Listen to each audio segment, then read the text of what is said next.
Hello everyone. Bansal academy के official YouTube channel पे आपका स्वागत है।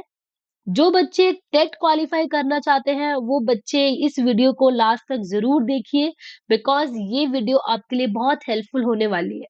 हम एक नई कॉन्सेप्ट सीरीज स्टार्ट करने वाले हैं जिसमें हम इम्पोर्टेंट कॉन्सेप्ट्स ऑफ टेट और स्पेसिफिकली हम सीडीपी की बात कर रहे हैं यहाँ पे। तो हम जितने भी इम्पोर्टेंट कॉन्सेप्ट है सीडीपी के along with the previous year questions, हम जो रेफरेंस लेने वाले हैं प्रीवियस ईयर क्वेश्चंस की लेने वाले हैं, ठीक है। तो जितने भी क्वेश्चंस पूछे गए हैं, जो भी एक रेफरेंस है उसको उठा के and with in your syllabus हम कुछ इंपॉर्टेंट कॉन्सेप्ट्स को कवर करेंगे इस सीरीज में। आपने साथ में जुड़े रहना है सीरीज को, अ, अपने हर एक टॉपिक को आपने देखना है, बिकॉज जैसे जैसे आप आगे कंटिन्यू करते रहोगे लेक्चर्स को, आपके डाउट्स बहुत ही क्लियर होंगे और आपका जो सब्जेक्ट है सीडीपी वो बहुत स्ट्रांग होने वाला है, बिकॉज यही एक ऐसा सब्जेक्ट है जो आपके एग्जाम को इजीली क्वालिफाई कर सकता है। ठीक है। सो आज जो हम बात करने वाले हैं, हम आज बेसिकली एक छोटा सा टॉपिक उठाएंगे जो कि आपका फर्स्ट टॉपिक है, and the topic is growth and development और basically the concept of development. So development से हम स्टार्ट करने वाले हैं इस सीरीज को, एंड जो भी आपके डाउट्स रहेंगे आप हमें कमेंट सेक्शन में साथ साथ पूछ सकते हैं। आपके डाउट्स हम साथ साथ ही क्लियर करेंगे। ठीक है। सो जैसे कि आप यहाँ देख सकते हो, कुछ क्वेश्चंस है, प्रीवियस ईयर क्वेश्चंस है, जैसे मैंने बोला आपको कुछ क्वेश्चन स्टेट टेट के हैं, कुछ क्वेश्चन सेंटर टेट के हैं। तो ये जो एक आपको यहाँ पे ध्यान देना है, हमें कॉन्सेप्ट पे ध्यान देना है कि हम कॉन्सेप्ट कौन सा करने वाले हैं। ठीक है। मान लीजिए जैसे हमने बोला कि हम पहले डेवलपमेंट के बारे में समझते हैं। What is exactly development? Child development हमारा सब्जेक्ट क्या है? It is child development and pedagogy. क्या सब्जेक्ट है ये? सीडीपी। तो सीडीपी जो सब्जेक्ट है, क्वेश्चंस को बाद में डिस्कस करते हैं, पहले हम यहाँ पे आते हैं। Child development and pedagogy. ठीक है। ये तो हमारा सब्जेक्ट है। तो आपको ध्यान देना है, इस सब्जेक्ट में हमें चाइल्ड की डेवलपमेंट को पढ़ना है। ठीक है। चाइल्ड की डेवलपमेंट क्या है एग्जैक्टली? चाइल्ड की डेवलपमेंट मेनली आपको साइकोलॉजी पढ़ने पड़ेगी। ठीक है। आप यहाँ पे सिर्फ हम एक कॉन्सेप्ट नहीं पढ़ेंगे कि व्हाट इज एग्जैक्टली डेवलपमेंट, है ना। तो डेवलपमेंटल थ्योरीज पढ़नी पड़ेगी जो कि साइकोलॉजी का पार्ट है। ऑल्सो लर्निंग पढ़नी पड़ेगी। तो ऐसे कुछ टॉपिक है जो कि चाइल्ड डेवलपमेंट को कवर करेंगे। And what is pedagogy? Pedagogy हम बोलते हैं it is way of teaching. It is way of teaching. ठीक है। पेडागोजी क्या है? वे of teaching, your way of teaching. एक टीचर को कैसे पढ़ाना है। आप एक बच्चे हो, आप एक स्टूडेंट टीचर हो। मान लीजिए आपके पास एक बच्चा है जो कि प्राइमरी क्लास में है, ठीक है, क्लास 1 to 5। ठीक है। आपको पेपर 1 क्वालिफाई करना है मान के चलिए, या आपको पेपर 2 क्वालिफाई करना है 6 to 8। ठीक है, एलिमेंट्री। ठीक। आपको पेपर 2 क्वालिफाई करना है, पेपर 1 क्वालिफाई करना है। तो आप मतलब there are different way of teaching ना। बच्चों को हम उन्हीं के अकॉर्डिंग पढ़ाएंगे। एज अ टीचर आपको समझना है क्लास 1 to 5 जो बच्चा है इसकी एज क्या है। ठीक है। फिर क्लास 6, 7, 8 का जो बच्चा है, अपर प्राइमरी, ठीक है, पेपर 2 के लिए उस बच्चे की एज क्या है? उसकी एज को आप समझ पा रहे हो? उसकी एज के हिसाब से उसका cognitive development, physical development, emotion development, social development and the personality part. आपको बच्चे का यहाँ पे क्या ध्यान देना है? आपको बच्चे को समझना पड़ेगा। ठीक है। That is child development. आपको साइकी ऑफ अ चाइल्ड, आपका जो लर्नर है, आपको उसकी साइकी को समझना पड़ेगा। तो वो कैसे समझोगे आप? जब आपको चाइल्ड डेवलपमेंटल थ्योरीज आती होंगी। चाइल्ड डेवलपमेंटल थ्योरीज ऐसा नहीं है, रटने वाली चीज नहीं है, यहाँ पे कुछ भी नहीं रटना है। Everything is about concept. जो आपके सीटेट के क्वेश्चंस आते हैं वो कैसे क्वेश्चंस होते हैं? वो आपको डायरेक्ट क्वेश्चंस नहीं पूछेंगे, और वैसे भी नई पॉलिसी के बाद तो क्वेश्चंस का लेवल भी बढ़ने वाला है। देन क्या होगा? तो जितने कॉन्सेप्ट आपके क्लियर होंगे, जितना आप रिलेटेबल बना के पढ़ोगे, आपके लिए ही अच्छा है। इजीली एग्जाम क्वालिफाई हो जाएगा। ठीक है। तो हमें ऐसे पढ़ना पड़ेगा इस सब्जेक्ट को। हम थोड़ा सा रिलेटेबल बनाएंगे, एग्जाम्पल्स का यूज करेंगे। इंटरेस्टिंग वे में पढ़ेंगे। एंड यस, आपको धीरे धीरे तब कॉन्सेप्ट की क्लैरिटी होगी, वन बाय वन। तो आपने क्या करना है, एक भी क्लास को मिस नहीं करना है, हर एक कॉन्सेप्ट को वन बाय वन समझना है। क्लियर? ठीक है। तो चाइल्ड डेवलपमेंट पेडागोजी की बात कर रहे हैं, ठीक है। तो वे ऑफ टीचिंग जो बच्चे, टीचर का जो एक वे ऑफ टीचिंग होता है वो बच्चे के अकॉर्डिंग ही होना चाहिए। बच्चा फर्स्ट टू 5 क्लास में प्राइमरी में, तो उसी के अकॉर्डिंग उसको पढ़ाना पड़ेगा। अपर प्राइमरी में उसी के अकॉर्डिंग उसको पढ़ाना पड़ेगा, ठीक है। और या पीजीटी वाला है, उसको उसी के अकॉर्डिंग पढ़ाना पड़ेगा। तो there is, that is pedagogy mainly ना। पेडागोजी इसी को बोला जाता है। और पेडागोजी, हमारी जो टीचिंग होती है, हमारा जो वे ऑफ टीचिंग है, वो हमें कैसे पता चलता है कि हमें क्या पढ़ाना है? वो हमें तब पता चलता है जब हम अपने बच्चे को समझ पाते हैं, जब अपने स्टूडेंट को समझ पाते हैं। और वो हमारे लिए प्राइमरी चीज है, ठीक है। That is the most important thing. अपने स्टूडेंट को समझिए, उसकी साइकोलॉजी को समझिए, आपका पेडागोजी उसी अकॉर्डिंग चेंज हो जाएगा। आपको कोई मेथड रट के नहीं पढ़ाना पड़ेगा, आप अपने ही मेथड्स क्रिएट करोगे। दैट इज इंपॉर्टेंट, ठीक है। सो ये बेसिकली सब्जेक्ट रहेगा।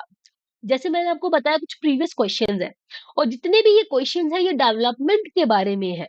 हमें करना है डेवलपमेंट से। डेवलपमेंट क्या होती है, ग्रोथ एंड डेवलपमेंट क्या होती है, डेवलपमेंट के एस्पेक्ट्स क्या होते हैं, तो ऐसे करके हमारे पास कुछ चीजें हैं, ठीक है। तो हम अगर बात करें, हम कैसे पढ़ेंगे डेवलपमेंट को, ठीक है। डेवलपमेंट को हम कैसे पढ़ने वाले हैं? सो आपने क्या करना है, डेवलपमेंट को ही भी मैं आपको बताऊंगी, हम इसको सब टॉपिक्स में पढ़ना है। सबसे पहले हम स्टार्ट करेंगे ग्रोथ एंड डेवलपमेंट, ठीक। ग्रोथ एंड डेवलपमेंट हमें स्टार्ट ही यहीं से करना है। हमें ये समझना है what is the difference between growth and development, ठीक है। देन यहाँ से हमें क्लैरिटी मिल जाएगी कि ग्रोथ क्या है, डेवलपमेंट क्या है। फिर यहाँ से हमें डोमेन समझने हैं, what are the domains of development और टाइप्स ऑफ डेवलपमेंट, ठीक है। Domains of development, clear? ये हो गया। अब हमें टाइप्स पता चल गया कि कौन कौन से टाइप्स है डेवलपमेंट के, ठीक है। आफ्टर दैट क्या करना है, हमें समझना है प्रिंसिपल्स ऑफ डेवलपमेंट, ठीक है। Principles of development, clear. Next, हमें स्टेजेस समझनी है डेवलपमेंट की। एंड एट द एंड आपको पता होना चाहिए, हम जो डेवलपमेंट की बात कर रहे हैं, एक बच्चे की, एक चाइल्ड की जो डेवलपमेंट है, उस पे सबसे ज्यादा असर किसका है, डेवलपमेंट किस वजह से हो रही है, what are the reasons behind development. And the reasons are heredity, heredity and environment. अभी हमें लास्ट में हेरिडिटी इन्वायरमेंट को समझना, और the nature nurture debate, clear? Alright. ऐसे हमें इन टॉपिक्स को कवर करना है। तो सबसे पहले हम शुरुआत करेंगे ग्रोथ एंड डेवलपमेंट से, ठीक है। चलिए, सबसे पहले आएगा growth and development. Growth and development का डिफरेंस समझिए पहले, इसको समझने की कोशिश करिए, ठीक है। बहुत ही इजी चीजें हैं, बट प्लीज आराम से, तसल्ली से, अगर एक बार आपने इसको आराम से समझ लिया, आपके कॉन्सेप्ट क्लियर हो गए, आपको इन टॉपिक्स को बार बार पढ़ने की कोई जरूरत नहीं है। बस एक बार ध्यान लगा के, आराम से बैठ के समझ के, ठीक है। चलिए, बात कर रहे हैं, एक होता है ग्रोथ, एक है डेवलपमेंट, ठीक। ग्रोथ, आपको अगर कोई बोले व्हाट इज एग्जैक्टली ग्रोथ, शब्द सुना है ना, ग्रोथ, कोई चीज ग्रो कर रही है। प्लांट है आपके सामने, एक पेड़ है, एक पौधा है, आप उसको क्या बोलते हो, किसकी डेवलपमेंट हो रही है? नहीं। बट आप, कोई शहर है या कोई एक गांव है, आपने बोला यार इस गांव की, इस शहर की डेवलपमेंट बहुत हो चुकी है, आप उसकी ग्रोथ बोलते हो? नहीं बोलते। तो आपने पेड़ या पौधे के लिए, या अ, एक ट्री के लिए आपने ग्रोथ शब्द क्यों चूज किया? और किसी की मतलब किसी को प्रोग्रेस बताने के लिए, किसी की प्रोग्रेस के लिए आपने डेवलपमेंट शब्द को क्यों चूज चूज किया? सोचिए, क्यों चूज किया? Because development, it's like a abstract thing. Development एक एब्स्ट्रैक्ट कॉन्सेप्ट है। मतलब यहाँ पे आप बात, हम ग्रोथ में जो हम बात कर रहे थे, डेवलपमेंट जो है वो ग्रोथ को भी कवर कर रहा है, कुछ अलग नहीं है डेवलपमेंट। डेवलपमेंट के अंदर ग्रोथ है, क्योंकि growth is the physical aspect. It is the physical aspect. क्या बोला यहाँ पे मैंने? It is a physical aspect. Physical aspect मतलब कि जैसे मैंने बोला कि एक एक पौधा है, वो जो बढ़ेगा, ठीक है, तो वो ग्रो कर रहा है, मतलब वो शारीरिक तौर से स्ट्रक्चरल चेंजेस उसमें आ रहे हैं। सेकंड पॉइंट, क्या चेंजेस आ रहे हैं? Structural changes. ठीक है, ठीक, स्ट्रक्चरल चेंजेस आ रहे हैं, बढ़ रहा है प्लांट, ठीक है, उसकी विड्थ बढ़ रही है, उसकी लेंथ बढ़ रही है, उसमें फ्लावर्स आपको दिखेंगे, उसमें फ्रूट आपको दिखेगा, बट दैट इज विजिबल। हाँ, वो फिजिकल है, वो स्ट्रक्चरल है, शारीरिक तौर पे हमें दिख रहा है। अब बच्चा है, एक हमारे सामने एक छोटा बच्चा है, हम बोल रहे हैं इसकी ग्रोथ अच्छी हो रही है, ठीक है, या इसकी हाइट बढ़ रही है। अब क्या बोलते हो? इसकी ग्रोथ अच्छी हो रही है। कब बोलते हो? जब आप उसकी हाइट और वेट को देखते हो। तो जो ग्रोथ है, it is measurable in terms of height and weight. It is measurable. Next point, आप इसमें एक दो पॉइंट और ऐड करिए। आपको क्या लगता है ग्रोथ में और पॉइंट्स आएंगे? बहुत पॉइंट्स आएंगे। इट इज मेजरेबल सेंटीमीटर के फॉर्म में, ठीक है, वेट केजी की फॉर्म में, तो height and weight it is measurable. Clear? ठीक है, I hope it is clear. तो ये हो गया ग्रोथ। ठीक, सेकेंड साइड डेवलपमेंट। मैंने क्या एग्जांपल दिया? एक शहर है जिसमें डेवलपमेंट हो रही है, हो रही है, सबको दिख रहा है, ठीक है। डेवलपमेंट आपने बोला किस, क्यों बोला आपने कि डेवलपमेंट हो रही है? क्योंकि इट इज प्रोग्रेस हुआ, पहले से बढ़ रही है चीजें, है ना, इंक्रीज हुआ। तो डेवलपमेंट, जैसे मैंने बोला, एक एब्स्ट्रैक्ट शब्द है। डेवलपमेंट में लोगों की सोच भी आती है, मतलब उनकी सोच पहले कुछ और थी, मॉडर्नाइजेशन जिसको हम बोलते हैं ना, वो भी आएगी। डेवलपमेंट में ये भी आएगा कि पहले यहाँ पे घर उतने विकसित नहीं थे, अब बहुत ज्यादा विकसित है। अब यहाँ पे मल्टी स्टोरेज बिल्डिंग आ रही है, तो वो फिजिकल पार्ट है। तो डेवलपमेंट एक ऐसा शब्द है, it is very progressive. Development is always progressive, ये प्रोग्रेसिव है मेनली। ये क्या बोलता है कि आगे की तरफ बढ़ रहा है। समथिंग इज प्रोग्रेस, रिग्रेसिव नहीं है। क्वेश्चंस आते हैं, इवन आपको, मैं जब आपको प्रीवियस क्वेश्चंस आपके साथ डिस्कस करेंगे, आपको खुद को आंसर देना है कि उन क्वेश्चंस का क्या आंसर है। जब ये टॉपिक करोगे, आपको वो सारे क्वेश्चंस आ जाएंगे। तो इट इज प्रोग्रेसिव, आगे की तरफ बढ़ रही है, ठीक है, क्लियर। और मैंने क्या बोला था कि एक, अब सेम बच्चे पे आ जाओ, आपके सामने आपका स्टूडेंट है या एक बच्चा है, एक चाइल्ड है, आप कैसे बोलोगे कि इसकी डेवलपमेंट हो रही है? आपने ग्रोथ बोला क्योंकि आपने देखा हाइट और वेट बढ़ रहा है। डेवलपमेंट कब शब्द यूज करोगे कि भाई इसकी डेवलपमेंट हो रही है? जब वो आप देखोगे इसकी इंटेलेक्चुअल स्किल्स बढ़ रही हैं, mental development, intellect, clear, that is mainly the cognitive part. तो डेवलपमेंट में क्या क्या आएगा? इट कवर कॉग्निटिव, ठीक है, फिजिकल तो आएगा, फिजिकल, ठीक है, social, emotional aspect of a child और ऑफ अ पर्सन, ठीक है, किसी के भी, हमारे खुद के, अपने भी, बच्चे के, जो भी, पीसीएससी से इसको याद रखिए, फिजिकल, कॉग्निटिव, सोशल, इमोशनल, ठीक है। चार aspect, four domains of development, very important, इसमें से क्वेश्चंस आते हैं। क्लियर? तो it covers all the domains.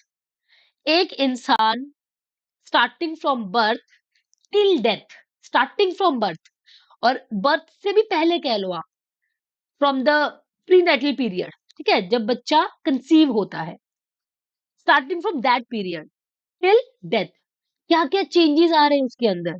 क्या उसकी हाइट और वेट बढ़ रहा है? भाई वो तो एक टाइम के बाद रुक जाएगा, वो तो एक टाइम बाद रुकता है ना, हाइट और वेट 20 या 21 साल के बाद बच्चे का एक ठहर जाता है, थम जाता है, उसके बाद उतने चेंजेस नहीं आते हैं।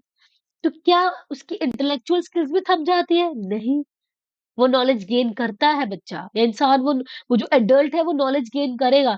तो कॉग्निटिव एस्पेक्ट बढ़ रहा है। सोशल, क्या पता 20 साल तक वो सोशली एक्टिव नहीं था, उसके बाद उसके सोशली बहुत अच्छे फ्रेंड्स बन गए, रिलेशनशिप्स हो रही है तो सोशल डेवलपमेंट हुई। इमोशनली पहले वो बच्चा इमोशनली कुछ और था, आफ्टर सम टाइम 2021 के बाद कुछ और हो गया। तो ये तो कंटिन्यूअस प्रोसेस है, it is a continuous process, it is continuous process, it is a life long process. पूरी उम्र जब तक इंसान है तब तक ये प्रोसेस चलेगी, लाइफ लॉन्ग प्रोसेस है। ठीक, क्लियर? एंड यहाँ पे हमने स्ट्रक्चर की बात की थी, यहाँ पे स्ट्रक्चर और फंक्शन आएगा। स्ट्रक्चर क्यों आएगा? बिकॉज फिजिकल है।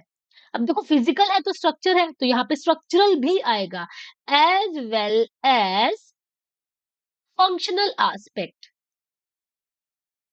Clear? I hope it is clear, I hope इतना समझ आ चुका है आपको।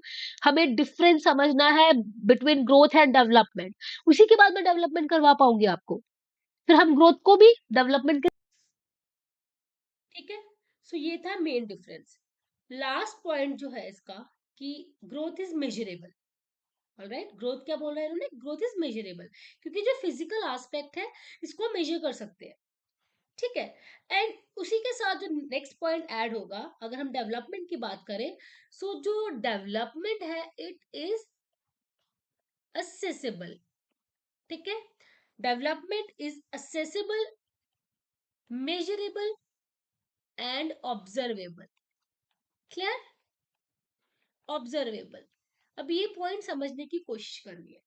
हम क्या कह रहे हैं कि जो हमारी जो ग्रोथ रहेगी, किसी भी बच्चे की ग्रोथ है या एनी पर्सन की जो ग्रोथ है, हम उसको मेजर कर सकते हैं, वो क्वांटिटी की फॉर्म में हम उसको मेजर कर सकते हैं। ठीक है, क्वांटिटी, इट इज क्वांटिटेटिव।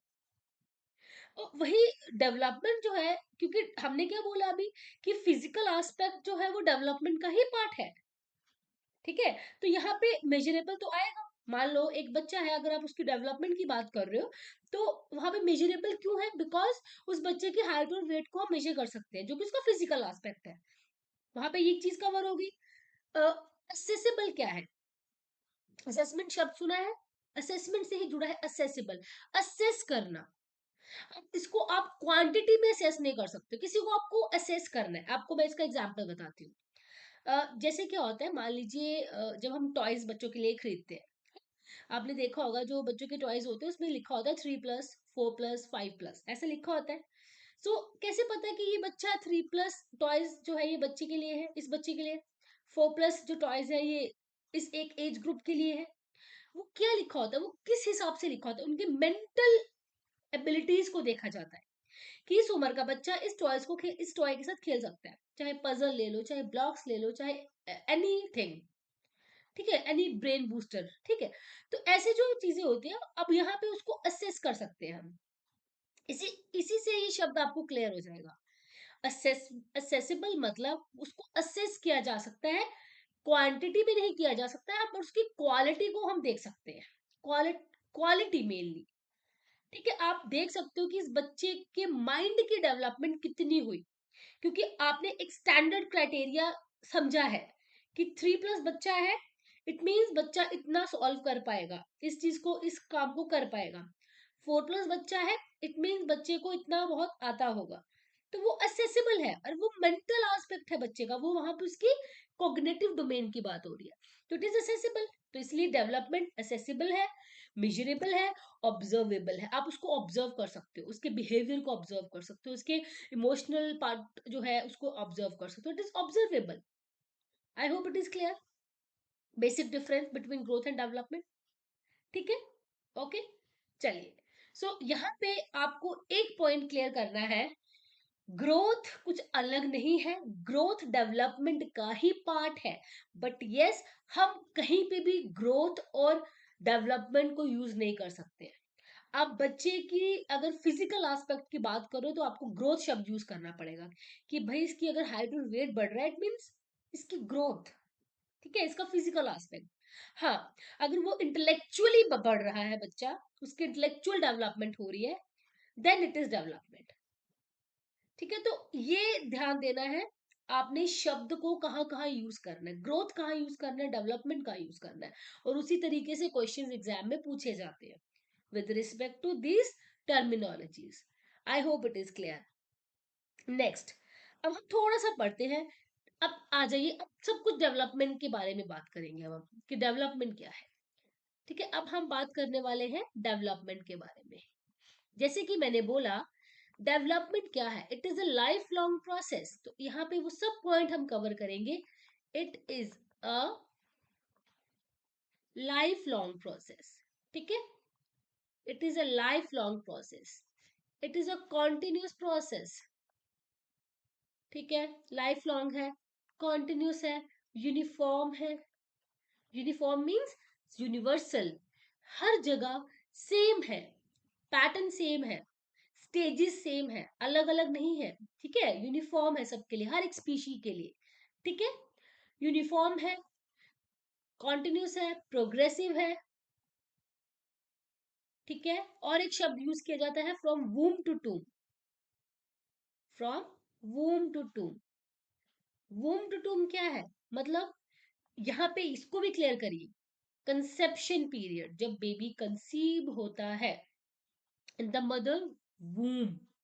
ठीक है, मदर की वूम में जब बेबी कंसीव होता है, उस पीरियड से लेके कंसेप्शन से कंसेप्शन टिल डेथ, ये इतना लंबा प्रोसेस है डेवलपमेंट।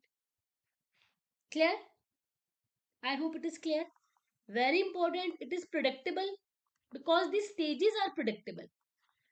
हम डेवलपमेंट की स्टेजेस पढ़ने वाले हैं। ठीक है, कि बच्चे की एक पूरी लाइफ में कौन कौन सी स्टेजेस है, क्योंकि बच्चा इन्फेंट तो नहीं रहेगा। Infancy period, adolescence period, adulthood आएगा, तो ये these are stages. So these stages are predictable, even not stages, some task are predictable. कुछ माइलस्टोन्स ऐसे हैं दैट आर प्रिडिक्टेबल। हमें कैसे पता है 1 साल का बच्चा चलने लग पड़ता है, दैट इज प्रिडिक्टेबल।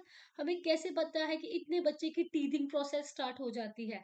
हमें कैसे पता है कि जो बच्चे के परमानेंट टीथ है इतनी एज में आने लग पड़ते हैं। या कैसे पता है प्यूबर्टी की क्या एज है, क्या कैसे पता है। These all are predictable things, we can predict, और हम उसके अकॉर्डिंग अपने आप को प्रिपेयर कर सकते हैं।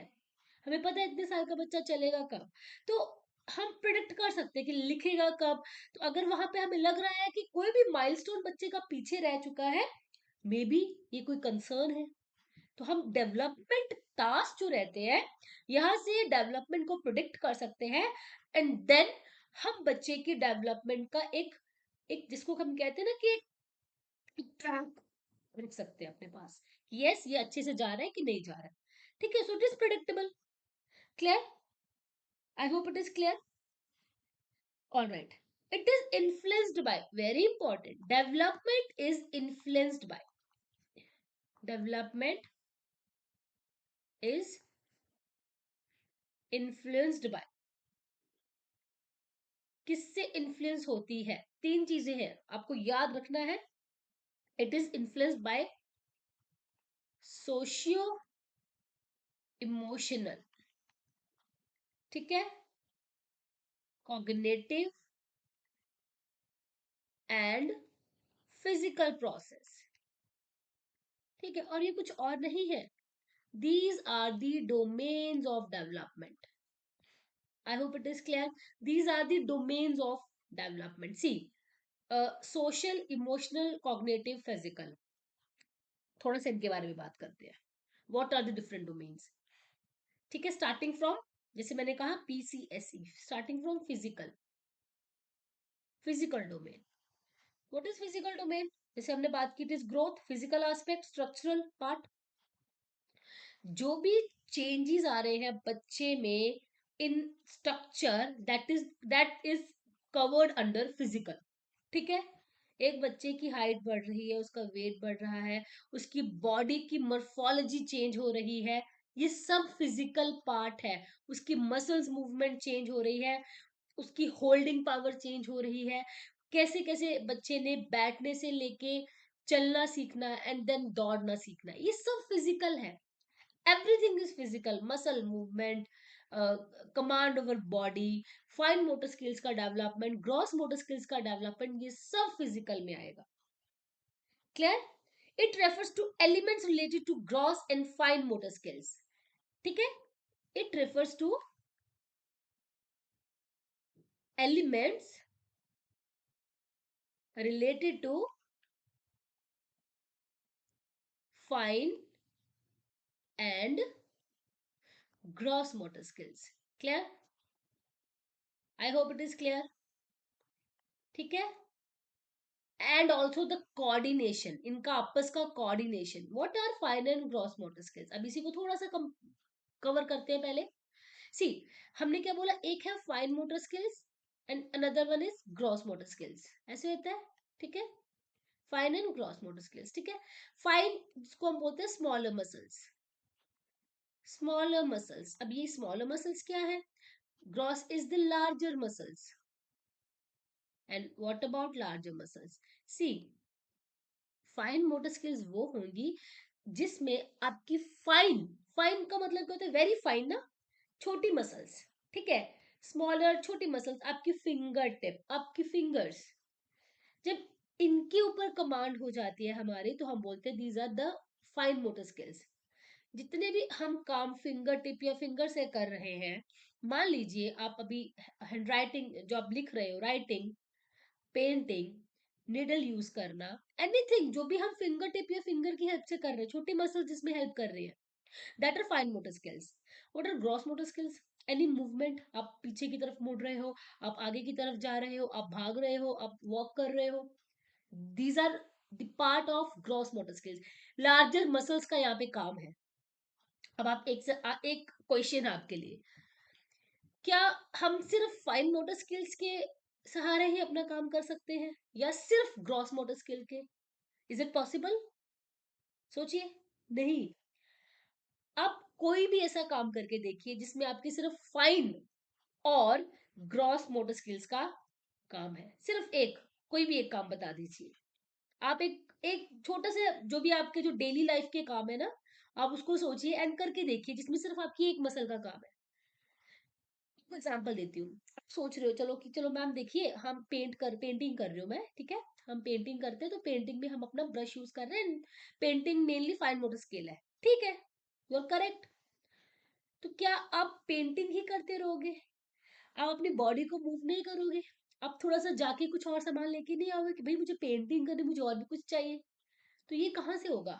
ये तो ग्रॉस मोटर करवाए. आपका चलना ही ग्रॉस मोटर स्किल है. आपका हाथ को ऐसे हिलाना ही आपका मूवमेंट करना मसल्स को, that is all gross motor skills. तो बिना इट, ये तभी पॉसिबल है जब आपका दोनों का, इनमें दोनों का कोऑर्डिनेशन है. ग्रॉस एंड फाइन का आपस में जब कोऑर्डिनेशन होता है, then we are able to do work. कोई भी काम, एनी काम, ठीक है, कोई भी आप, कोई भी काम ले लो आप, मैंने जैसे आपको बोला डेली का जो काम है, आप उसको उठा लो, कोई भी काम. तो यहाँ पे कोऑर्डिनेशन की जरूरत है, इंटीग्रेशन की जरूरत है gross and fine motor skills का. बट फाइन मोटर स्किल्स जो रहती है वो सिर्फ छोटी मसल्स के ऊपर हमारी कमांड होना इज फाइन मोटर स्किल्स. क्योंकि हम जैसे बोलते हैं ना कि जब बच्चा हमारा 2.5 साल का होता है, आप बोलते हैं चलो इसकी फाइन मोटर स्किल्स के ऊपर वर्क करवाते हैं.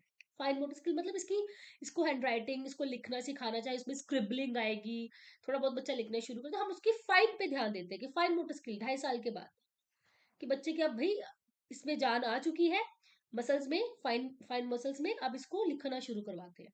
तो ये फाइन हो गया. ग्रॉस में बड़ी मसल्स के ऊपर कमांड होना. ठीक है, क्लियर?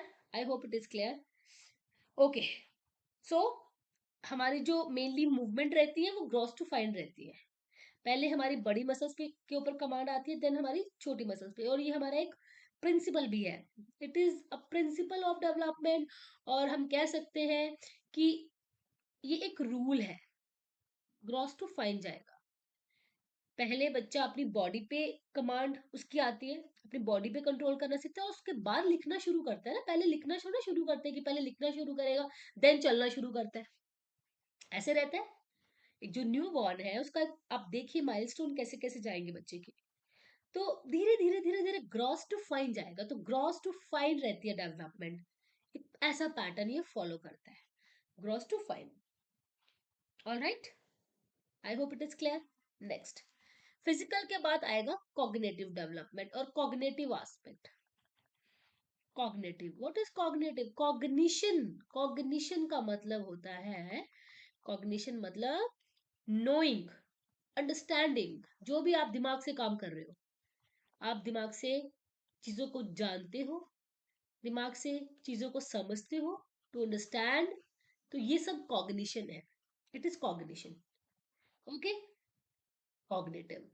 सो अगर हम बात करें कॉग्निशन की, कॉग्निशन एक ऐसा शब्द है जो सिर्फ जुड़ा है ब्रेन से, ठीक है। जो भी आप आपकी जो मेंटल प्रोसेसेस है, इंटेलेक्चुअल प्रोसेसेस है, आप जितना भी दिमाग लगा रहे हैं, अभी आप मान लीजिए ये लेक्चर सुन रहे हो, आप अपना दिमाग लगा रहे हो, प्रोसेसिंग चल रही है, मेंटल प्रोसेसिंग, मेंटल ऑपरेशंस चल रहे हैं, ठीक है। वो सब कॉग्निशन की वजह से, because it is mainly concerned with how you know things, आपको कैसे पता चलेगा चीजों के बारे में, कॉग्निशन।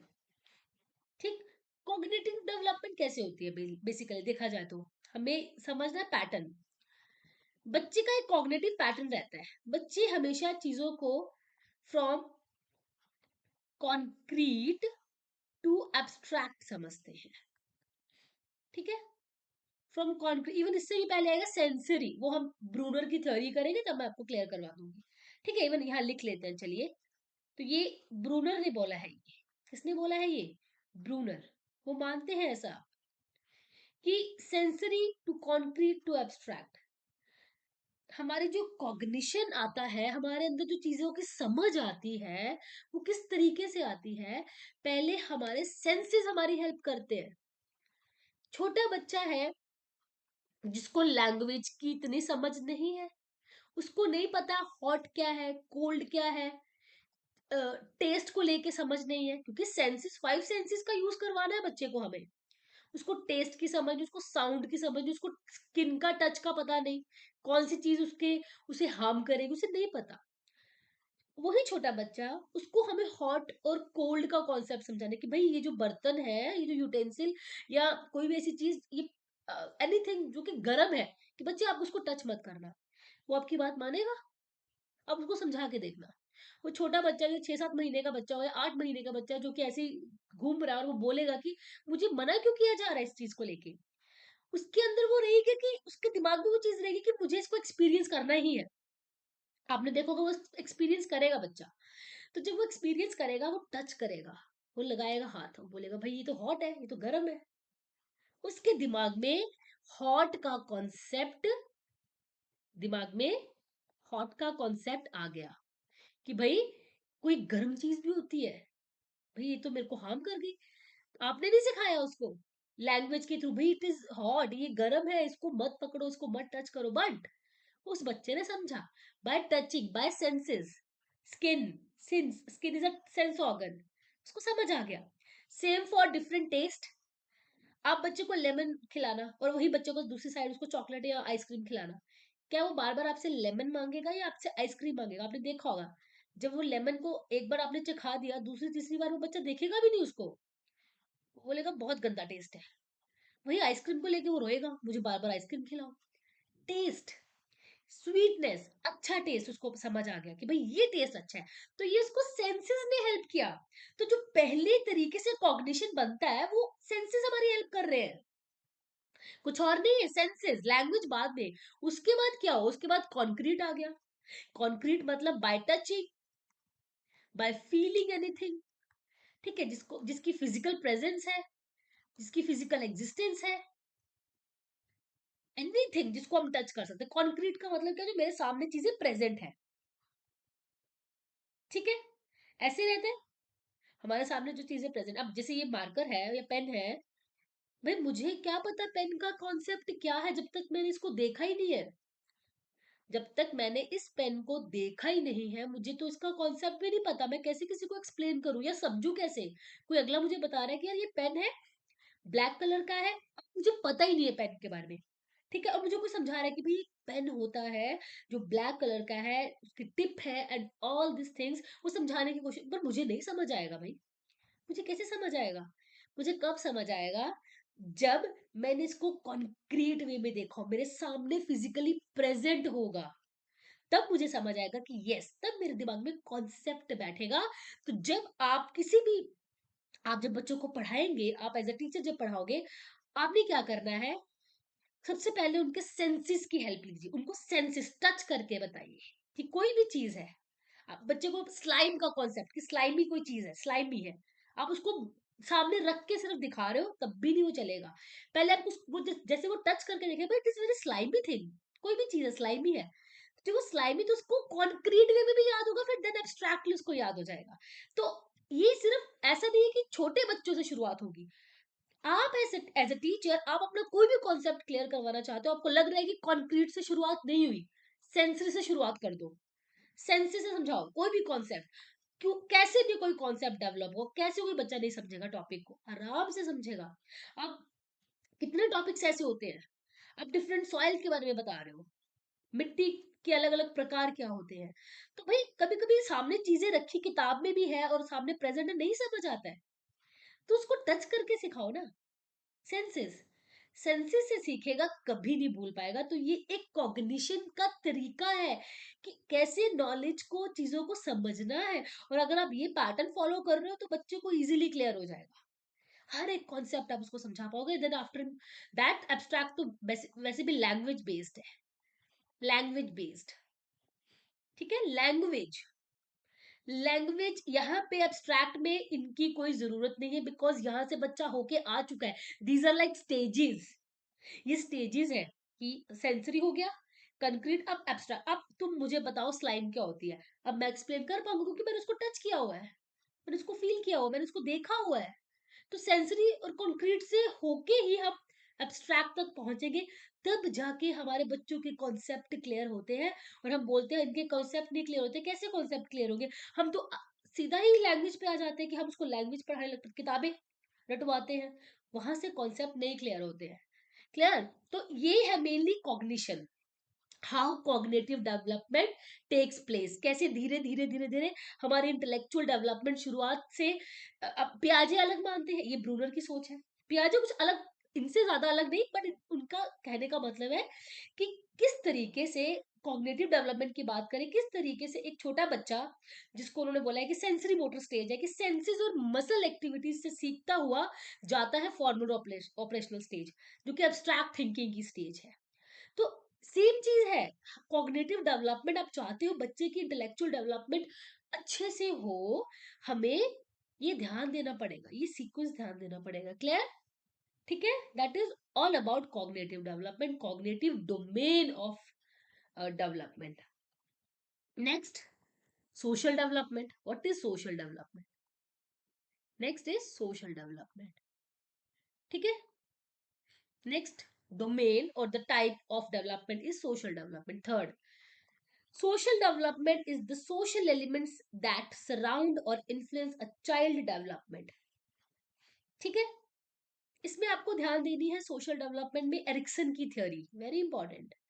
एरिक्सन ने बताया है कैसे एक बच्चा from dependency, from dependency to autonomy की तरफ जाता है, एरिक्सन मानते हैं ऐसा, ठीक है। तो सोशल मतलब सोसाइटी, सोशल डेवलपमेंट बेसिकली है क्या, बच्चों को देखिए, 1 साल के बच्चे की सोशल डेवलपमेंट क्या होती है, उसके लिए primary care giver is mother, dependent किस पे होता है बच्चा, mother as primary care giver. तो बच्चा अपनी माँ पे डिपेंडेंट होता है और उसके पास कोई ऑप्शन नहीं है भाई, वो होगा, ठीक है। टिल द एज बच्चा खुद को मैनेज नहीं, मतलब जैसे होता है ना कि आप 3 साल तक मान के चलिए, जैसे वो बच्चा next phase of the life जो रहती है उनकी, बच्चा प्री स्कूल में जा रहा है, थोड़ी सी उसके अंदर इंडिपेंडेंसी आने लग पड़ती है, वो भी अगर हम एडल्ट्स कोशिश करें तब, और अगर हमने उसको उस तरीके से रखा है कि सब कुछ हम उनको स्पून फीडिंग करवा के दें, देन ऑटोनोमी आने की चांसेस बहुत कम है, ठीक है। बिकॉज 2.5 साल की उम्र में एक ऐसा फेज आता है बच्चे का जब बच्चे के अंदर हम इंडिपेंडेंट उसको बना सकते हैं, ऑटोनोमी लेके आ सकते हैं।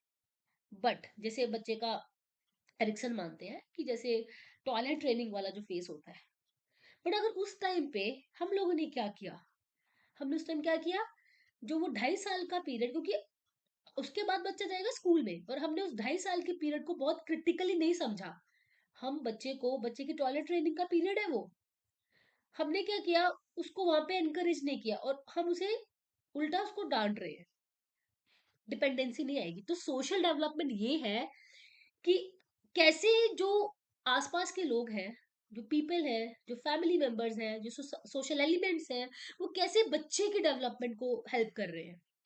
सोशली सोसाइटी क्या है? Society is a web of relationship. बहुत सारे लोग आपस में मिले हैं, एक ग्रुप बना हुआ है, it is a web of relationship, है ना?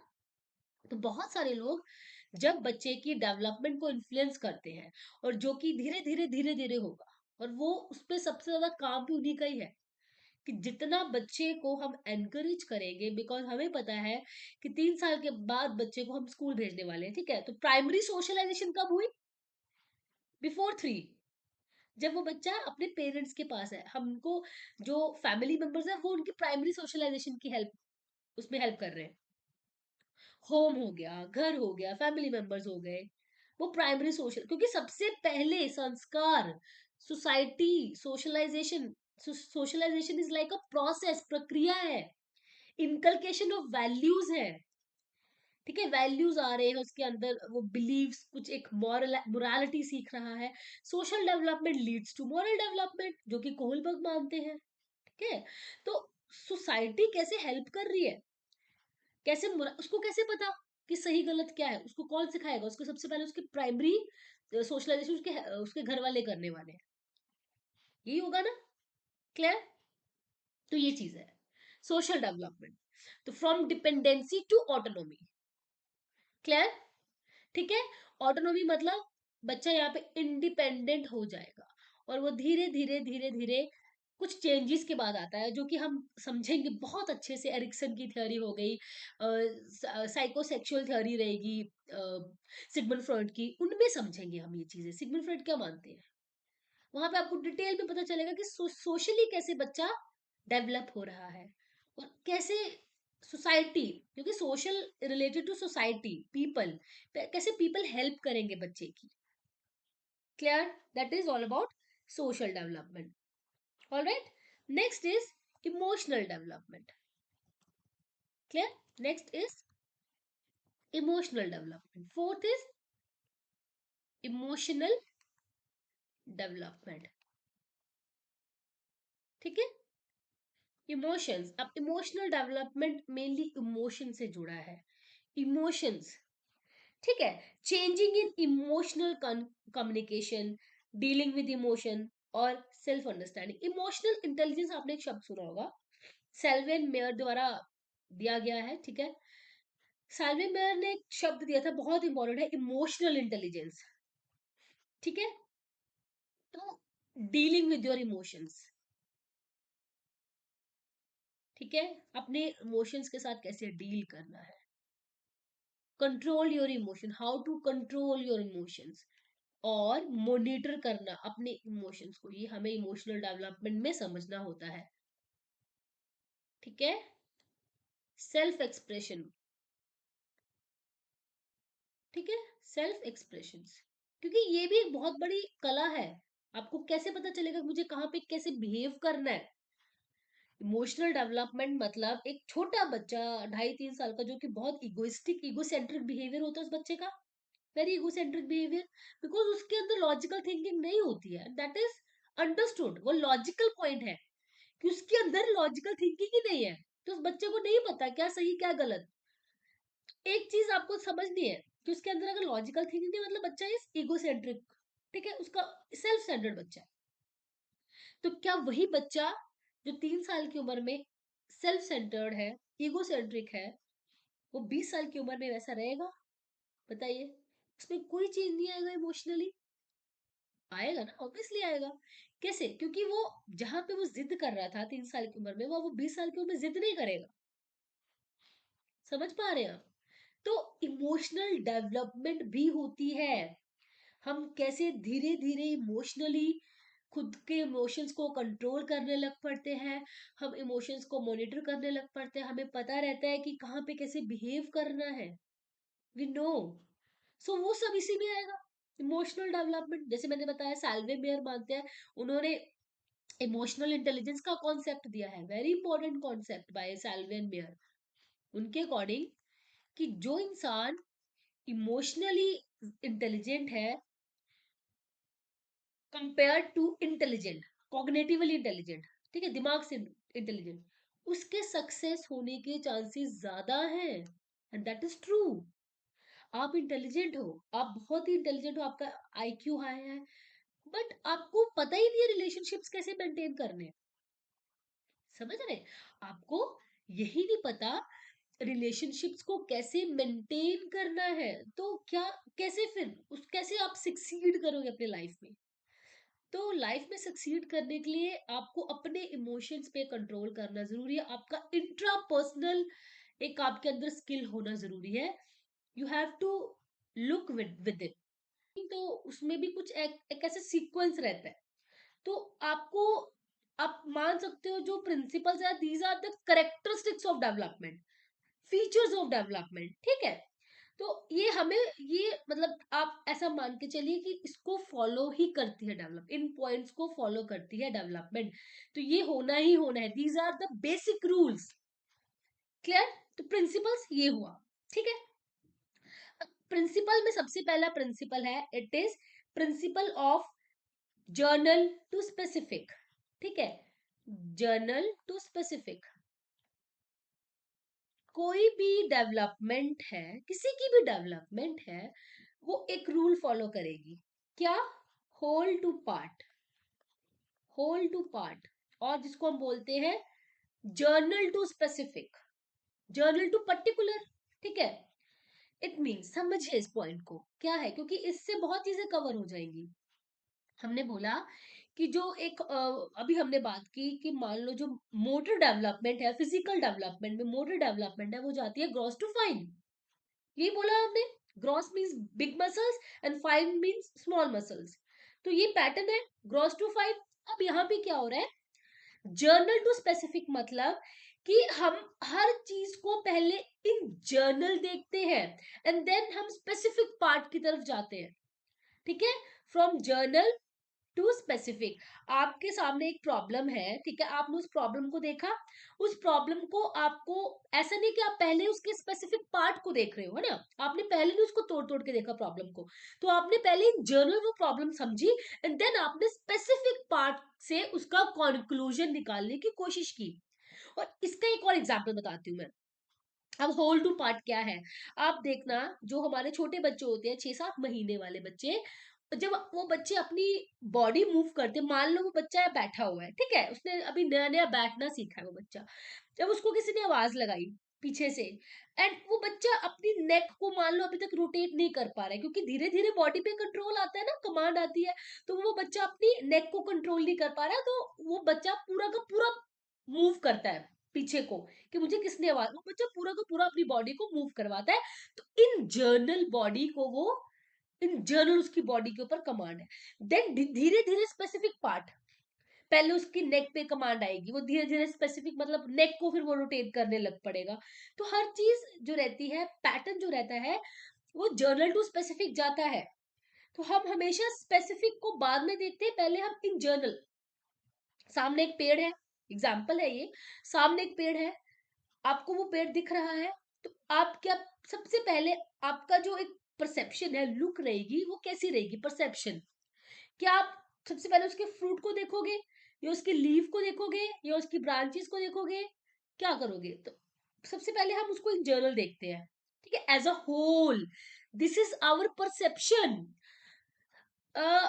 ये जो होल टू पार्ट का परसेप्शन है ना, ये जिस्टॉल्ट साइकोलॉजी में समझेंगे, बहुत अच्छे से समझाऊंगी वहां पे क्या है।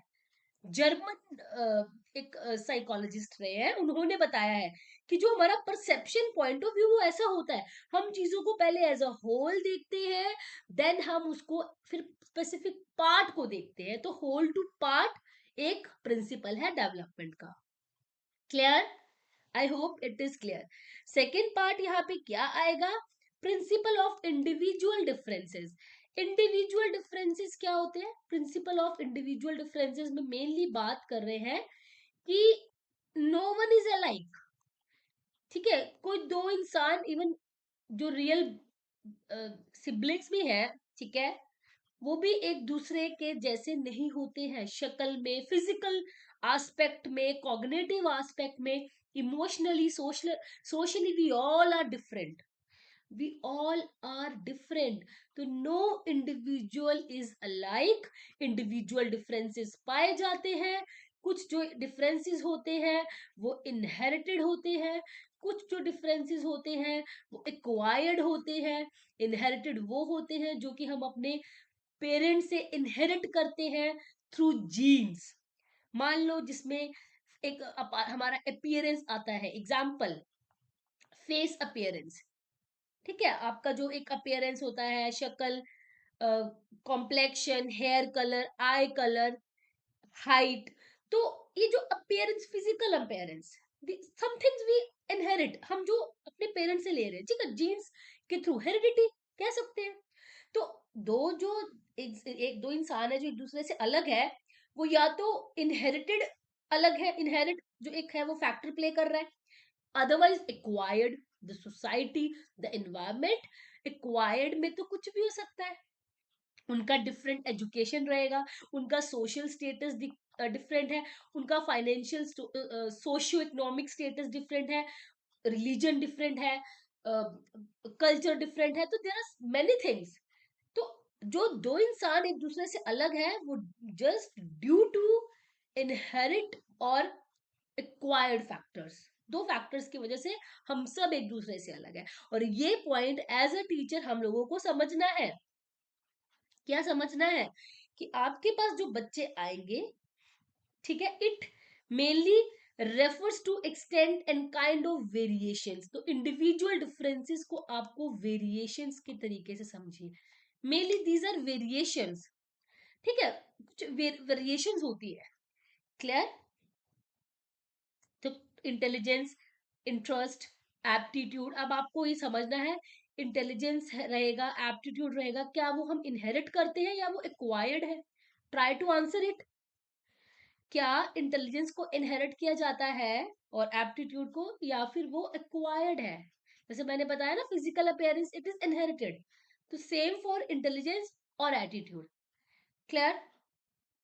ओके, ठीक है, तो ये हो गया हमारे पास इंडिविजुअल डिफरेंसेस। तो एज अ टीचर जो मैं कह रही थी, आपको पैडागोजी को बेहतर बनाने के लिए हमें पता है हमारे पास दो बच्चे हैं, उनका इंटेलिजेंस लेवल अलग है, उनका आईक्यू अलग है, उनके इंटरेस्ट अलग है, उनके पैशन अलग है, उनकी हॉबीज अलग है। तो आप उन दोनों को सेम, सिमिलर तरीके से जज और इवेल्युएट नहीं कर सकते हो, ठीक है? कुछ बच्चे इंग्लिश में अच्छे हो सकते हैं, कुछ बच्चे मैथमेटिक्स में अच्छे हो सकते हैं, सब बच्चे मैथ में अच्छे नहीं हो सकते हैं। तो हमारा जो इवैल्यूएशन है थोड़ा सा फ्लेक्सिबल होना चाहिए, कहने का ये मतलब है, ठीक है? तो हमें इंडिविजुअली सबको देखना है कि वी ऑल आर डिफरेंट, है ना? हम भी कोई एक पर्टिकुलर एक सब्जेक्ट में माहिर होते हैं, सब सब्जेक्ट्स की अगर बात करें तो हमसे भी नहीं हो पाएगा, तो पर्टिकुलर जो हमारी एक इंडिविजुअलिटी है, और हमें एज अ टीचर वो समझनी पड़ेगी कि बच्चे की भी इंडिविजुअलिटी है। So individual differences are there और we have to understand it ना, कि बच्चे को उन्हीं के तरीके से समझी। I hope it is clear, ठीक है? Second is individual difference. Third point है यहाँ पे principle of heredity and environment. Principle of heredity, sorry, environment, ठीक है?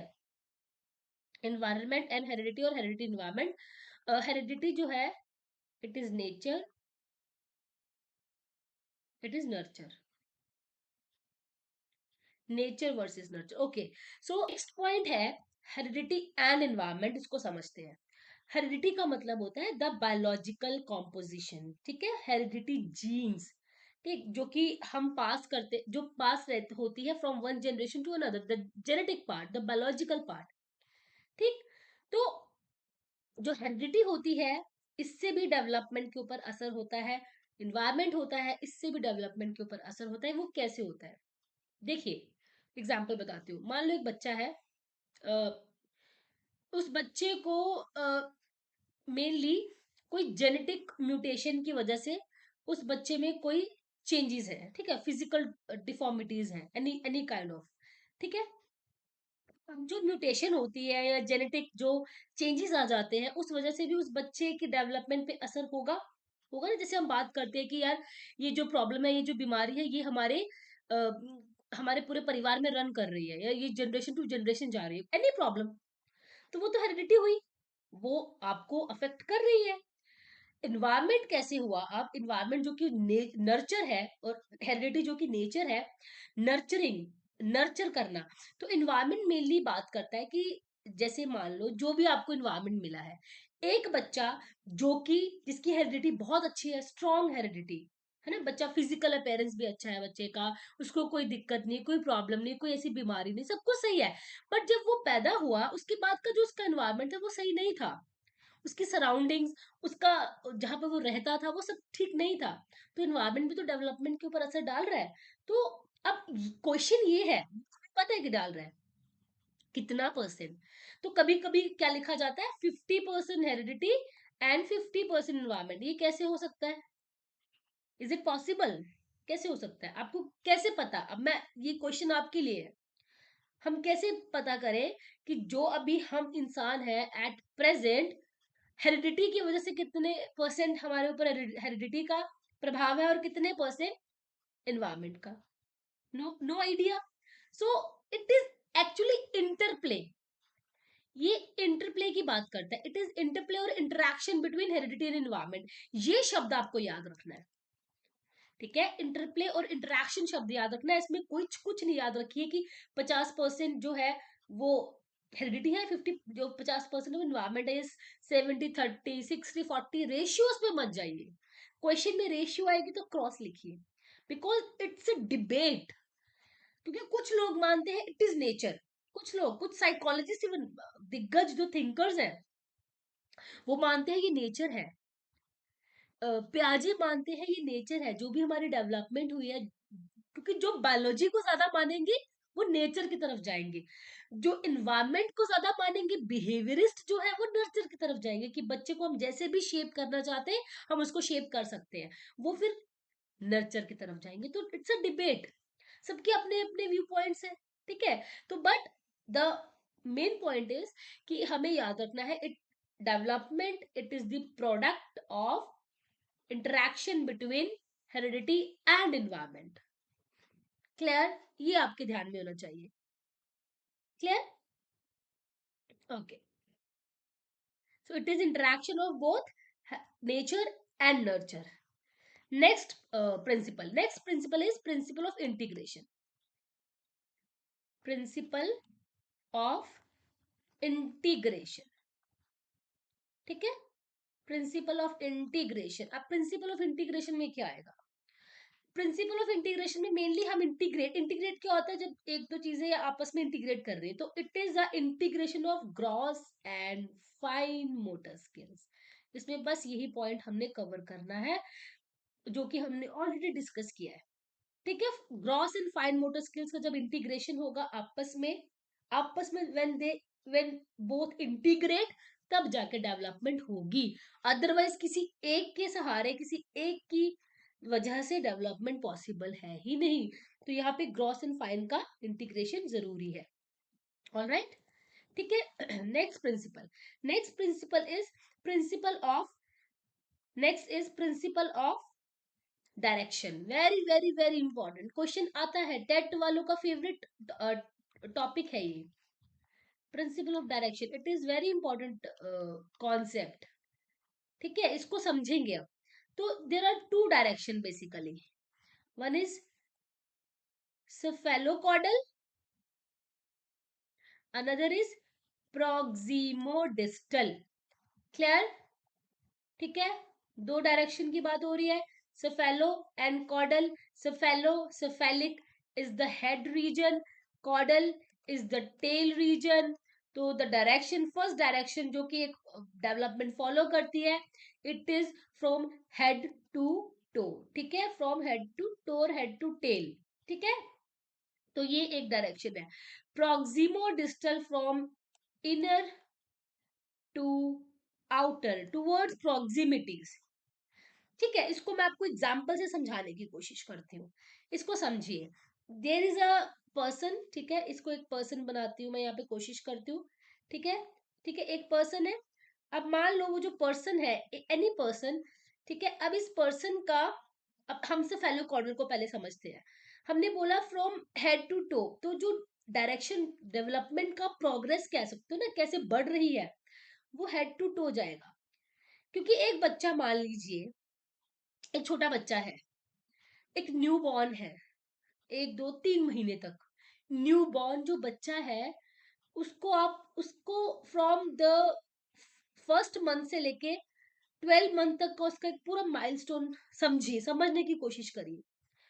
3 महीने तक तो वो न्यू बॉर्न है, उसकी बॉडी पे कंट्रोल तो नहीं होता, नेक पे भी कंट्रोल नहीं होता, मतलब अपनी नेक को भी नहीं संभाल पाता है बच्चा। हमें उसको थोड़ा सा क्या करना पड़ता है, थोड़ा सा सपोर्ट देना पड़ता है ना, हम बच्चे को नेक को कंट्रोल सपोर्ट दे पाते हैं, जिससे हम बच्चे को थोड़ी वो हेल्प रहती है, ठीक है। तो नेक पे भी सब कंट्रोल नहीं है, उसमें उसको सपोर्ट चाहिए। तो इन्होंने क्या बोला, फ्रॉम हेड टू टू अगर cephalocaudal is the first principle of direction. तो जो बॉडी है बच्चे की, पहले नेक पे कंट्रोल आएगा, अपर बॉडी पार्ट पे, जिसको हम बोल सकते हैं कि बाजुओं पे, ठीक है, देन ट्रंक एरिया पे, देन उसकी लेग्स पे कंट्रोल आएगा, जिसपे वो धीरे धीरे धीरे धीरे खड़ा होना सीखेगा, ठीक है। देन उसके टोज पे धीरे पैरों पे कंट्रोल, ठीक है, और एट द एंड टोज, ठीक है। तो देखा आपने कैसे, मतलब starting from neck region to the toes, और द जो भी लोअर रीजन है, तो upper part to lower part, ये एक सीक्वेंस फॉलो होता है, दैट इज यूनिफॉर्म हर जगह। ऐसा नहीं उल्टा चलेगा कि पहले बच्चा चलना सीखता है फिर नेक पे कंट्रोल आता है, नहीं ना। ये डेवलपमेंट का ही एक प्रिंसिपल है, इसको हम सेफेलोकॉर्डल प्रिंसिपल बोलते हैं, जिसमें बच्चे का पहले हेड रीजन पे कंट्रोल आता है, then tail mean lower body part, sorry trunk, the lower body part, clear. तो हेड टू टो इसको बोला जाता है, ये एक डायरेक्शन है, ये जो डायरेक्शन है ये सब में यूनिफॉर्म है। एंड सेम प्रीनेटल फेज में, जब बच्चा बेबी जो होता है वो जब वूम में होता है, तो सेम कि तब भी बच्चे का पहले अपर बॉडी रीजन बनता है, देन लोअर बॉडी पार्ट, ठीक है। अब आ जाते हैं प्रोक्सिमो। प्रोक्सिमो में भी क्या रहता है, पहले बच्चे का इनर टू आउटर जाता है। अगर हम प्रीनेटल में बोले, जब बेबी वूम में होता है, तो बच्चे की पहले स्पाइनल कॉर्ड जो रहती है, वहां से देन धीरे धीरे बाहर की बॉडी पार्ट्स बनने शुरू होते हैं, eight the and finger tips या फिंगर्स बनते हैं, फ्रॉम इनर टू आउटर उनके बॉडी पार्ट्स बनते हैं, ठीक है। और जब बच्चे की हम बात करें आफ्टर बर्थ, सेम बच्चे का नेक पे कंट्रोल, शोल्डर पे कंट्रोल, आर्म्स पे कंट्रोल, एट द एंड लिखना सबसे लास्ट में बच्चा शुरू करता है, उससे पहले बच्चे का अपनी बाजुओं पे कंट्रोल आता है, अपने हाथों पे कंट्रोल आता है। तो एट द एंड फिंगर्स, तो like this, inner to outer, at the end extremities तक बच्चे का ये एक डायरेक्शन प्रिंसिपल होता है, जो कि यूनिफॉर्म है, मैंने जैसे बोला वो हर जगह यही सेम पैटर्न होता है। तो it is mainly proximo distal inner to outer. I hope it is clear, ठीक है, all right. Next principle, six principle है यहाँ पे, principle of significance of early childhood. The most sensitive period of childhood is early childhood. It is the most sensitive period. Please remember, the most sensitive period of childhood. ठीक है, question आता है सबसे वो sensitive period कौन सा है, early childhood, age between 3 to 7 year, ठीक है। प्री स्कूलर्स जो हमारे रहते हैं, अब इन्होंने क्या बोला है, अर्ली चाइल्डहुड सबसे क्रिटिकल फेज है, स्टेज है चाइल्डहुड का। चाइल्डहुड क्या होता है, चाइल्डहुड रहता है 18 साल तक, ठीक है, 18, क्योंकि आप चाइल्ड डेवलपमेंट पेडागोजी पढ़ रहे हो, तो हमें ध्यान देना है, चाइल्ड जो होते हैं वो 18 साल तक, अगर वो एडोलेसेंस में आएंगे, बट हम उनको चाइल्ड में ही, मतलब इन द सेंस कि दैट इज द एज जिनके ऊपर हमें थोड़ा सा, जिनके बारे में हमें समझना है, बिकॉज वहां पे ट्रांसफॉर्मेशन बहुत हो रही है। तो अर्ली चाइल्डहुड इन सब में से, चाहे इनफैंसी है, early childhood, later childhood, adolescence, इन सब में is the most critical sensitive period of childhood. क्यों, क्योंकि यहाँ पे बच्चे की शुरुआत होती है, बच्चे की स्टार्ट होती है, लैंग्वेज डेवलपमेंट की शुरुआत होती है, लॉजिकल थिंकिंग अभी उतनी नहीं होती है, थोड़ी थोड़ी समझ आने लग पड़ती है, जब तक ये एज खत्म होती है, ठीक है, जब तक ये स्टेज खत्म होती है, देन लैंग्वेज डेवलपमेंट यहाँ पे होती है। और कह सकते हो आप बच्चे का सोशल डेवलपमेंट, बच्चा अब दूसरी अब स्कूल जाना शुरू करता है, तो ये अर्ली चाइल्डहुड को उन्होंने बहुत क्रिटिकल पीरियड माना है। और अब it is that it is the game changer. मैं इसको बोलूंगी ये गेम चेंजर पीरियड है। आपका बच्चा इससे पहले इन्फेंसी जो एज था, उसमें उस बच्चे को उतनी नहीं पता था, और हम उसको लेट इट भी करते थे कि चलो ठीक है, जो बच्चा जैसे खेल रहा है, जैसे कर रहा है, करने दो। बट अगर इस एज में भी आपने उसको लेट इट भी किया कि चलो ठीक है, जैसे चल रहा है चलने दो, तो उस बच्चे को समझ नहीं आएगी कि इसको आगे करना क्या है। तो यहाँ पे ही मेनली आप उसको इंडिपेंडेंट बना सकते हो, उसको मोरल वैल्यू सिखा सकते हो। Because here social development, moral development, emotional development, language development starts, begins at this age. बहुत इंपॉर्टेंट है ये, इसलिए ये गेम चेंजर है। चाइल्डहुड का सबसे जो गेम चेंजर स्टेज है वो यही है। यहाँ पे बच्चे को जैसे भी आप अपने हिसाब से ढालना चाहते हो ढाल सकते हो इजीली। ठीक है, that is the principal of significance of early childhood, very important stage. और 80% ऑफ द ब्रेन डेवलप हो जाता है इस एज तक, तो इसीलिए भी ये इंपॉर्टेंट है। Principle of expectations, social expectations की बात हो रही है यहाँ पे। प्रिंसिपल ऑफ एक्सपेक्टेशन क्या आएगा? मेनली बात हो रही है कि what we expect from our children. ठीक है, हमने क्या किया हुआ, हमने कुछ ना कुछ एक्सपेक्टेशंस रखी हुई है। ठीक है, क्या एक्सपेक्टेशंस है? सोशल एक्सपेक्टेशंस है कि इस उम्र में इस बच्चे का ये जो एक टास्क है ये पूरा होना चाहिए। इस उम्र में या फिर 3 साल की उम्र में हमारा बच्चा स्कूल जाने लायक होना चाहिए। 6 साल की उम्र में हमारा बच्चा फर्स्ट क्लास में जाने लायक होना चाहिए। ठीक है, तो ये कुछ एक्सपेक्टेशन है जो सोसाइटी मेनली रखती है बच्चों से। तो एक एक्सपेक्टेशंस की बात यहाँ पे हो रही है, तो it is principle of expectations. Clear? 8th point है यहाँ पे, प्रिंसिपल ऑफ कॉन्टिन्यूटी, कि जो डेवलपमेंट है it is a continuous process. ठीक है, कॉन्टिन्यूस मतलब कि जैसे जो स्टेजेस है, ये ऐसे नहीं है कि बीच में कोई गैप आ रहा है। ठीक है, स्टेजेस जा रही है। एक जो स्टेजेस रहती है जैसे इन्फेंसी पीरियड है, ठीक है, देन योर अर्ली चाइल्डहुड, ठीक है, early childhood, later childhood, later childhood, ये चलता रहेगा। एंड इट इज कॉन्टिन्यूसली, मतलब ये जा रहा है आगे की तरफ। ठीक है, एडोलेसेंस, तो ये क्या है? It is continuous process. ठीक है, तो principle of continuity is the last point in this topic. तो यहाँ पे मेजर प्रिंसिपल्स हम यहाँ पे कवर करते हैं। ठीक है, now let's talk about the questions, जो हमने स्टार्ट किया था। चलिए, आपने क्या करना है, कोशिश करनी है खुद से आंसर देने की, और साथ में वैसे मैं एक्सप्लेन भी कर रही हूँ आपको क्या है।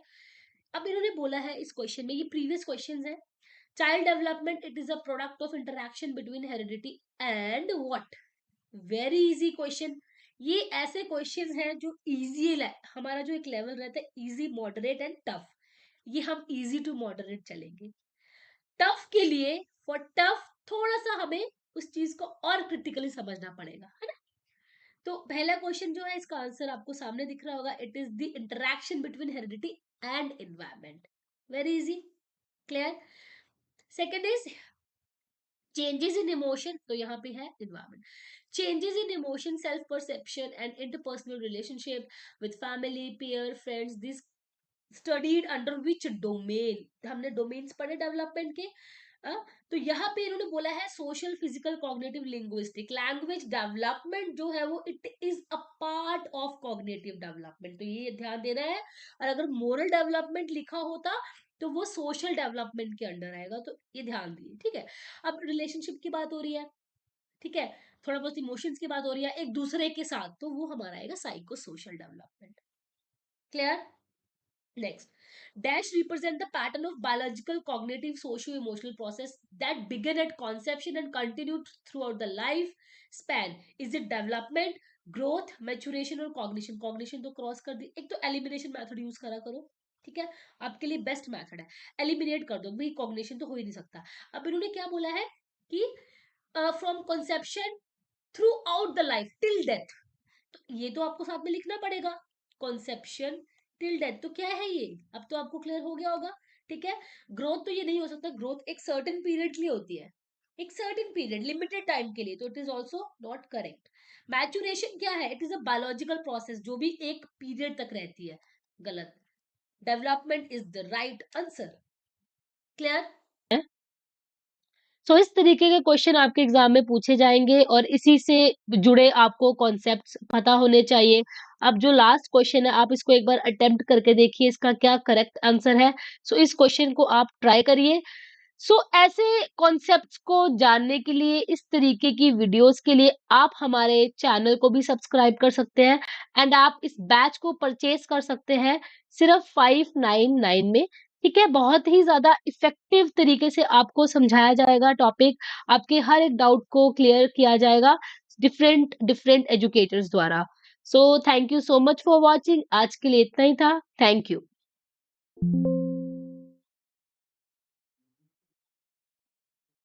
आपको हम बताते हैं, ये था आज का टॉपिक। आई होप आपको टॉपिक समझ आया है, आई होप आपको क्लियर है चीजें। आपके जो भी डाउट्स है, आपके जो भी क्वेश्चन आप चाहते हैं थोड़ा सा और डिटेल वे में चीजों को समझे, तो आप हमारा बैच ले सकते हैं, प्रिपेयर करेंगे और आपका ये एग्जाम इजीली, आपका एग्जाम क्वालिफाई हो जाएगा। ठीक है, सो फिलहाल हम इस सीरीज को कंटिन्यू करेंगे वन बाय वन। जो भी आपके डाउट्स होंगे आप हमें बता सकते हो। Thank you so much for watching.